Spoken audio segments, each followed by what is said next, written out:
வணக்கம். இன்னைக்கு நம்ம என்ன பேச போறோம்னா, சென்னையில நடைபெற்ற தாவேகாவோட 3ஆம் ஆண்டு துவக்க விழா.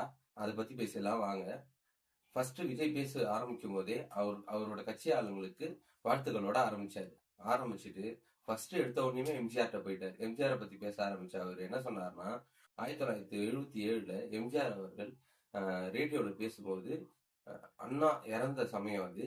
அப்போ வந்து அதை பத்தி சொல்லும்போது அவர் என்ன சொல்றாருன்னா, எம்ஜிஆர் அவர்கள் அண்ணா அவர்கள் இல்லாத இடத்துல இப்ப இருக்கிற திமுக காரங்களை நினைச்சு பார்க்கும்போது எனக்கு வந்து கண்ணீரா வருது. மக்கள்லாம் கண்ணீர் விடுறாங்க. அந்த கண்ணீரை துடைக்கிறதுக்கு தான் அதிமுகன்ற கட்சியே நான் ஆரம்பிச்சேன் அப்படின்னு சொல்லிட்டு எம்ஜிஆர் சொன்னாராம். அதை பத்தி பேசிட்டு அடுத்தது விஜய் வந்து 2017 2021 அப்புறம் தமிழ்நாடு மக்கள் வந்து ரொம்ப கண்ணீர் விட்டுட்டு இருக்காங்க அப்படின்னு சொன்னாரு. அது எதை குறிச்சு சொன்னாருன்னா, எதை பத்தி சொன்னாருன்னா, 2017 தான் செல்வி ஜெயலலிதா அவர்கள் இறக்குறாங்க.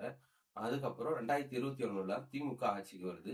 ஸோ இது 2 இன்சிடென்ட்லயும் சொல்லிதான் அவர் வந்து சொல்றாரு, 2017 அப்புறமும் 2021 அப்புறமும் தமிழ்நாடு மக்கள் ரொம்ப கண்ணீர் விட்டுட்டு இருக்காங்க. அந்த கண்ணீரை துடைக்கிறதுக்கு தான் இப்ப நான் தாவேகான்ற கட்சி ஆரம்பிச்சிருக்கிறேன் அப்படி சொல்றாரு. அடுத்த பாயிண்டே எம்ஜிஆர் அவர்களை விமர்சிச்சதும் விஜய் அவர்களை விமர்சனம் இப்ப வர விமர்சனத்தையும் கம்பேர் பண்ணி பேச ஆரம்பிச்சிட்டாரு.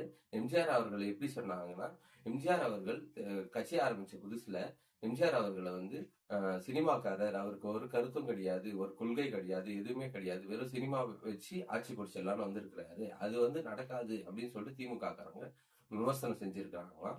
அதே மாதிரிதான் இப்போ தாவேகாவை பேசும்போது அப்படிதான் பேசுறாங்க. நமக்கு எல்லாருக்குமே தெரியும், வெறும் சினிமாக்காரர், இவர் கவர்ச்சியை வச்சு ஓட்டு விழுந்துறாரு அப்படின்னு சொல்றாங்க. அப்படி அந்த விமர்சனம் வந்து எம்ஜிஆருக்கு எப்படி வந்ததோ அதே மாதிரி எனக்கும் வருது அப்படின்னு சொன்னாரு. அதுக்கடுத்து பேசும்போது திமுக வந்து கிட்டத்தட்ட 1970ல இருந்து இப்போ வரைக்கும் கிட்டத்தட்ட 50 வருஷமா ஒரே மாதிரியான விமர்சனத்தை தான் பண்ணிட்டு வராங்க அப்படி சொல்றாரு. அவங்க விமர்சனம் கூட மாறல, அதே மாதிரி ஒரே விமர்சனத்தை பண்ணி ஜெயிச்சலாம்னு நினைச்சிட்டு இருக்கிறாங்க அப்படின்னு சொல்றாரு. அது என்னவோ தெரியலங்க. திமுக விமர்சனம் பண்ணும்போது நல்ல திருக்குறளும் நல்ல ஆத்திச்சூடியும் பிறக்குது. ஃபர்ஸ்ட் ஜெயலலிதா அவர்கள் உயிரோடு இருக்கும்போது திமுக விமர்சனம் பண்ணி சட்டமன்றத்துல ஒரு ஆத்திச்சூடி சொன்னாங்க. அதை நீங்க இப்ப கேட்டு வந்திருக்க. கருணாநிதி ஆத்திச்சூடி இங்கு அக்கிரமம் செய்ய விரும்பு, ஆட்டைய போடு, இயல்வது சுருட்டல், ஈவது லஞ்சம், உணவுக்கு பின் உண்ணாவிரதம் இரு, ஊதுவது ஒத்து, எப்படியும் பணம் சேர், ஏமாற்றி பிழை, ஐயோ என்று கற்றுக்கொள், ஒருவரும் வாழ விடாது, ஓதுவது போய், அவியம் பேசிவிடு என்று இந்த அவையின் கவனத்தை ஈர்த்து அமர்கிறேன். அதே திமுகவை விமர்சனம் பண்ணும்போது ஒரு திருக்குறள் சொன்னாரு. அதை இப்ப கேட்டு வந்துருங்க. திருவள்ளுவர் இருந்திருந்தாருன்னா இந்த தீய சக்தியை பத்தி என்ன திருக்குறள் எழுதியிருப்பாரு? ஒரு கற்பனையா? அநீதி, அராஜகம், தில்லுமுள்ளு இவையெல்லாம் திமுக முதற்றே உழைக்கும். விஜய் அவர்கள் அடுத்து சொல்லும் போது தமிழகத்துல 3 முனை போட்டி தான் இருக்கு அப்படி சொல்றாரு. அதை பத்தி நம்ம பேசலாம் வாங்க. ஆனா ஆக்சுவலா தமிழ்நாட்டுல 4 முனை போட்டி.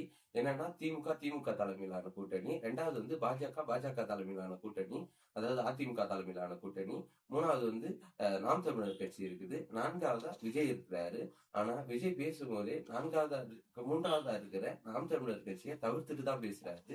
அது மட்டும் இல்லாம அதிமுக தலைமையிலான கூட்டணியை அவர் சொல்லும் போது பிஜேபி தலைமையிலான கூட்டணின்னு சொல்றாரு. அதிமுக பேரை கூட அந்த மீட்டிங் வந்து அவர் சொல்ல மறுத்துட்டாரு. அடுத்த பாயிண்டா விஜய் பேசும்போது, நான் சினிமாவை விட்டுட்டு வந்துட்டேன், ஆனா என் சினிமாவை தான் யாரும் விட மாட்டாங்க அப்படி சொல்றாரு. அதாவது வந்து சினிமாவை விட்டு வந்துட்டாரு விஜய். விஜயோட கடைசி படம் வந்து ஜனநாயகன், நமக்கு எல்லாருக்குமே தெரியும். ஆனா அவர் நடிச்ச அந்த ஜனநாயகன் படத்தை வந்து வெளியிட மாட்டாங்க அப்படின்றத ஒரு குறியீடா சொன்னாரு. அப்புறம் கருத்து கணிப்பை பத்தி பேசினாரு. கருத்து கணிப்பு எடுக்கிறவங்க எல்லாம் விஜய்க்கு தான் நிறைய வாக்கு இருக்கு, அதாவது ஓட்டு சதவீதம் வந்து விஜய்க்கு தான் இருக்குதுன்னு சொல்றாங்க. ஆனா கருத்து திணிப்பு அப்படின்னு சொல்லிட்டு அவர் சொன்னாரு. கருத்து திணிப்பு அப்படின்னு அவர் என்னத்த சொல்றாருன்னா, ஆளுங்கட்சி சார்பா மற்ற கட்சி சார்பா எடுக்கிற கருத்து கணிப்பு எல்லாமே கருத்து திணிப்பு அப்படி, அதாவது விஜய்க்கு வந்து ஓட்டு பெர்சன்டேஜே இல்ல அப்படின்னு சொல்ற மாதிரி இருக்குது அது. ஆனா உண்மையான கருத்து கணிப்பு பாத்தீங்கன்னா விஜய்க்கு தான் இருக்குது, அதாவது அவருக்கு தான் இருக்குதுன்னு சொல்லிட்டு அவர் சொல்றாரு. அடுத்ததா விஜய் அவர்கள் பேசும்போது சிஎம் ஸ்டாலினை பத்தி பேச ஆரம்பிச்சாரு. அதாவது சிஎம் வந்து ஒரு 2 வருஷத்துக்கு முன்னாடி பேசும்போது, திமுக காரங்க பண்ற அட்ராசிட்டில எனக்கு நைட் ஆனா தூக்கம் வர மாட்டேங்குது. நைட்ல தூங்கும்போது இவங்க என்னென்ன பிரச்சனையை பண்ணி வச்சிருப்பாங்களோ அதை வச்சு எனக்கு தூக்கம் வர மாட்டேங்குதுன்னு சொல்லிட்டு ஒரு மேடையில பேசியிருப்பாரு. அதை குறிப்பிட்டு பேசிய விஜய், சிஎம்க்கு எப்பயாவது தூங்குறதுக்கு டைம் கிடைச்சதுன்னா நல்லா தூக்கத்துல இருக்கும்போது அவரை எழுப்பி எந்த சின்னத்துக்கு ஓட்டு போடுவீங்கன்னு கேளுங்க, அவரே சொல்லுவாரு விசில் சின்னத்துக்கு தான் ஓட்டு போடுவேன் அப்படின்னு சொல்லிட்டு சிஎம் ஓட்டே நமக்கு தான் அப்படின்ற மாதிரி பேசியிருந்தாரு. லாஸ்டா பேசின விஜய் 2026 சென்ட் ஜார்ஜ் கோட்டையில தாவேகா கண்டிப்பா ஆட்சி அமைக்கும் அப்படின்னு சொல்லிட்டு சொல்லியிருக்காரு. தமிழ்நாட்டுல விஜய் ஆட்சி வரும்னு சொல்லிட்டு சொல்லியிருக்காரு. தாவேகா வெற்றி பெற எங்களோட வாழ்த்துக்கள். நன்றி.